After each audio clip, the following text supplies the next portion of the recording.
friends, எல்லாருக்கும் வணக்கம். இன்னைக்கு நாம இந்த பதிவுல எதை பத்தி பார்க்க போறோம்னு பாத்தீங்கன்னா ஒரு பெர்ஃபெக்ட்டான ஸ்நாக்ஸ் தாங்க பார்க்க போறோம். ஒரு ஈவினிங் ஸ்நாக்ஸ் ரெடி பண்ணனும், நம்ம குயிக்கா ரெடி பண்ணனும் அப்படினா வெங்காய பஜ்ஜி வந்து ட்ரை பண்றோம். சோ ரொம்பவே ஈஸியா நம்ம வந்து ரெடி பண்ணலாங்க. ரொம்பவும் டைம் எடுத்துக்காது. ஒரு 15 to 20 minutes குள்ள நம்ம இத ரெடி பண்ணலாம். சோ இது எப்படி செய்யறதுன்னு சொல்லி இப்போ நம்ம தெரிஞ்சுக்கலாம். இப்போ வாங்க நம்ம வீடியோக்குள்ள போகலாம். இப்போ பாருங்க, வெங்காயம் பஜ்ஜி போடுறதுக்கு முதல்ல வந்து நமக்கு தேவை வெங்காயம். சோ இன்னைக்கு வெங்காயம் பாத்தீங்கன்னா 2 பெரிய வெங்காயம் வந்து நான் வந்து எடுத்திருக்கேங்க. சோ இந்த 2 பெரிய வெங்காயத்தை வச்சுதான் இன்னைக்கு நம்ம வந்து ரெடி பண்ண போறோம். சோ ரொம்ப குயிக்கா ஈஸியா வந்து நம்ம ரெடி பண்ணலாம். இப்போ இந்த பெரிய வெங்காயம் பாத்தீங்கன்னா நான் ரவுண்ட் ஷேப்ல வந்து கட் பண்ணிக்கிறேங்க. ரவுண்ட் ஷேப் அப்படின்னு பாத்தீங்கன்னா இந்த நீட்ட வாக்குல வச்சுட்டு நீங்க ரவுண்டா கட் பண்ணீங்கன்னா இந்த ரவுண்ட் ஷேப் வந்து கிடைச்சிரும். ஒரு சிலர் பாத்தீங்கன்னா நீல வாக்குல கட் பண்ணி அதை ஸ்லைடா இப்போ பிரியாணிக்கு எல்லாம் வந்து வெங்காயம் கட் பண்ணும்போது எப்படி கட் பண்ணுவோமோ அந்த மாதிரி கட் பண்ணியும் வந்து போடலாம். சோ அது ஒரு மெத்தடு. இந்த மாதிரி ரவுண்ட் ஷேப் போடும்போது இது கொஞ்சம் ஈஸியாவும் இருக்கும். சோ கம்ஃபர்டபுளா இருக்கும்னால நான் வந்து ரவுண்ட் ஷேப் வந்து கட் பண்றேங்க. இப்போ இந்த ரவுண்ட் ஷேப் வந்து நல்ல மெலிசா இருக்கிற மாதிரி நம்ம ரவுண்ட் ஷேப் வந்து கட் பண்ணிக்கணும். இப்ப பாருங்க, இந்த மாதிரி மெலிசா வந்து வர மாதிரி இந்த ரவுண்ட் ஷேப் வந்து நம்ம கட் பண்ணி ஃபர்ஸ்ட் வெங்காயம் வந்து நம்ம கட் பண்ணி எடுத்துக்கலாம். வெங்காயம் கட் பண்ணி எடுத்ததுக்கு அப்புறமா மாவு வந்து ரெடி பண்ணணும். பஜ்ஜி போடுறதுக்கு ஃபர்ஸ்ட் நம்ம மாவு ரெடி பண்ணணும். இப்போ இந்த வெங்காயம் வந்து நம்ம எல்லாத்தையுமே 2 பெரிய வெங்காயத்தையும் நம்ம கட் பண்ணி எடுத்தாச்சு. இப்போ வெங்காயம் வந்து ரெடியா இருக்குதுங்க. இப்போ பாருங்க, நான் அந்த வெங்காயம் கட் பண்ணினதை காட்டுறேன். ஸோ இந்த மாதிரி வந்து நீங்க கட் பண்ணிக்கலாம். உங்களுக்கு உங்களுக்கு வேற ஷேப் பிடிச்சிருக்கனாலும் அந்த ஷேப்லயும் கட் பண்ணிக்கலாம். இப்போ அடுத்தது பாத்தீங்கன்னா ஒரு பவுல் வச்சிருக்கேன். இதுல கடல மாவு வந்து ஆட் பண்ணிக்கிறேங்க. 1 கப் அளவுக்கு நான் வந்து கடல மாவு வந்து ஆட் பண்ணிக்கிறேன். ஸோ கடல மாவு 1 கப் அளவு ஆட் பண்ணிட்டு இப்போ அடுத்தது பாத்தீங்கன்னா அரிசி மாவு வந்து 1/4 கப் அளவுக்கு அரிசி மாவு வந்து ஆட் பண்றேன். நல்லா மொறுமொறுன்னு வரணும், கிறிஸ்பியா இருக்கணுங்கிறதுக்காக அரிசி மாவு வந்து ஆட் பண்றேங்க. அடுத்தது பாத்தீங்கன்னா வரமிளகாய் தூள், காரத்துக்கு தகுந்த அளவுக்கு நான் வந்து 1 டேபிள் ஸ்பூன் அளவுக்கு வரமிளகாய் தூள் வந்து ஆட் பண்றேங்க. வரமிளகாய் தூள் ஆட் பண்ணதுக்கு அப்புறமா ஜீரகம், ஒரு 1/2 டேபிள் ஸ்பூன் அளவுக்கு ஜீரகம் வந்து ஆட் பண்றேன். ஸோ நல்லா மனமா இருக்கும் அதுக்காக. இப்போ அடுத்தது பாத்தீங்கன்னா இது கூட வந்து சோடா உப்பு வந்து ஆட் பண்ணிக்கிறேங்க.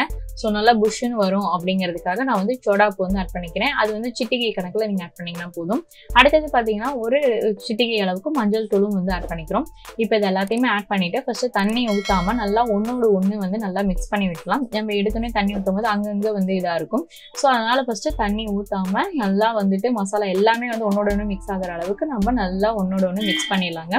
மிக்ஸ் பண்ணிட்டு அதுக்கப்புறம் கொஞ்சம் கொஞ்சமா நம்ம வந்து தண்ணி ஆட் பண்ணி நம்ம வந்து இதை நல்லா மிக்ஸ் பண்ணிக்கலாம். ஸோ இந்த மாவு பதம் பாத்தீங்க அப்படின்னா ரொம்பவும் கெட்டியா இல்லாம ரொம்பவும் தண்ணியா இல்லாம கரெக்டான நார்மல் பதத்துல இருக்கணும். ரொம்ப தண்ணியா போயிடுச்சு அப்படின்னா இந்த வெங்காயத்தோட ஒட்டாமையே போயிருங்க. அதனால ரொம்பவும் தண்ணியா இல்லாம ரொம்ப கெட்டியா இருந்தாலும் ரொம்ப பெருசா வரும் பஜ்ஜி. ஸோ சாப்பிடும் போது ரொம்ப இதா இருக்கும். இப்போ இந்த கடல மாவு பாத்தீங்கன்னா ரொம்ப தண்ணி இழுத்துட்டே இருக்கும். ஸோ அதனால கொஞ்சம் கொஞ்சமா விட்டு நம்ம வந்து நல்லா கலக்கிக்கணும். இப்போ பாருங்க, இந்த அளவுக்கு நான் வந்துட்டு கலக்கியிருக்கேன். ஸோ உங்களுக்கு வந்து கையில நீங்க எடுத்து பாத்தீங்கன்னாவே தெரியும். இப்போ பாத்தீங்கன்னா இந்த மாவு கரெக்டான பதத்துல வந்து இருக்கு. ஸோ இந்த ஸ்டேஜ்ல நம்ம வந்துட்டு வெங்காயம் போட்டு எடுத்து நம்ம வந்து பஜ்ஜிக்கு வந்து ரெடி பண்ணிடலாங்க. ஸோ இந்த பதம் வர வரைக்கும் நீங்க வந்து நல்லா மாவு வந்து நல்லா மிக்ஸ் பண்ணிக்கோங்க. இப்போ வந்து மாவும் ரெடி ஆயிடுச்சு, வெங்காயம் வந்து ரெடியா இருக்கு. ஸோ அடுத்து வந்து எண்ணெய் வந்து ஹீட் பண்ணி நம்ம பஜ்ஜி போட்டு எடுக்கிறது தாங்க நம்மளுடைய வேலை. இப்போ வந்து பாத்தீங்கன்னா 2மே நம்ம ரெடி பண்ணிட்டோம். இப்ப அடுத்தது ஒரு கடாய் வந்து வச்சிருக்கேன். இப்ப கடாயில பாத்தீங்கன்னா ஆயில் வந்து ஆட் பண்ணிக்கிறேங்க. ஆயில் பாத்தீங்கன்னா இது செக்ல ஆட்டின கல்லெண்ணெய். சோ யூஸ் பண்றதுனால நான் கல்லெண்ணெய் வந்து ஆட் பண்ணிக்கிறேன். சோ நம்ம வந்து வெங்காயம் வந்து பஜ்ஜி போட்டு எடுக்கிற அளவுக்கு நம்ம வந்து நமக்கு ஆயில் வந்து தேவை. சோ அந்த அளவுக்கு நம்ம வந்துட்டு ஆயில் வந்து ஆட் பண்ணிக்கிறோம் தேவையான அளவுக்கு. இப்போ ஆயில் நல்லா ஹீட் ஆனதுக்கு அப்புறமா நம்ம வந்துட்டு வெங்காயத்தை மாவுல போட்டு 2 பக்கமும் நல்லா பெரட்டி எடுத்துட்டு அதுக்கப்புறமா வந்து நம்ம இந்த எண்ணெயில போடணும். எண்ணெய் ஹீட் ஆகாம போட்டீங்கன்னா எண்ணெய் வந்து மாவு வந்து உறிஞ்சிரும். சோ அதனால நல்லா ஹீட் ஆனதுக்கு அப்புறமா வந்துட்டு வெங்காயத்தை வந்துட்டு மாவுல நல்லா கோட்டிங் பண்ணிட்டு அதுக்கப்புறமா நம்ம வந்து எண்ணெயில போடணுங்க. இப்ப பாத்தீங்கன்னா நல்லா ஹீட்டா இருக்கு. இப்போ வந்து ஒவ்வொன்றா வந்துட்டு ஒவ்வொரு ஸ்லைடா நம்ம வந்து எடுத்து போட்டுட்டு இருக்கேன்.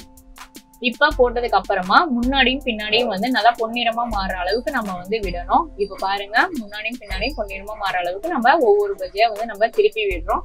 ஸோ நல்லா பொன்னிறமா மாறினதுக்கு அப்புறம் நம்ம வந்து இதை எடுத்துடலாம். ஸோ ரொம்ப ஈஸியான மெத்தட் தாங்க. ஒரு 15 to 20 minutesல நம்ம வந்து இந்த பஜ்ஜி வந்து ரெடி பண்ணிடலாம். ரொம்ப குயிக்கா நம்ம செய்யக்கூடியதான் இந்த ஸ்நாக்ஸுங்க. ஸோ இது மாதிரி நீங்களும் ட்ரை பண்ணி பாருங்க, உங்களுக்கு ரொம்பவே பிடிக்கும். இந்த வீடியோ உங்களுக்கு பிடிச்சிருந்தா லைக் பண்ணுங்க, ஷேர் பண்ணுங்க, கமெண்ட் பண்ணுங்க.